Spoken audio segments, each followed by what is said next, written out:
To'g'rimi? Nima? Ular Allohga yoqqanlik, Allohga sevimli bo'lgani uchun, taqvodor bo'lgani uchun o'tib ketishdimi? Eshitib qolamiz-a, musulmonlarning dini haq bo'lsa, musulmonlarni Alloh yaxshi ko'rsa, nimaga g'arib o'tib ketdi? Musulmonlar orqada qolib ketdi.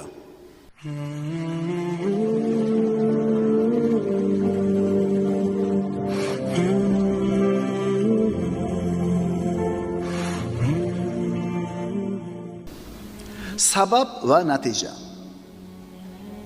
Allohga bo'lgan toat, Alloh taologa bo'lgan ma'siyat.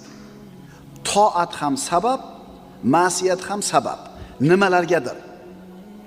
Allohga bo'lgan toat mukofotning sababi bo'ladi. Allohga bo'lgan ma'siyat, isyon jazo uqubatning sababi bo'ladi.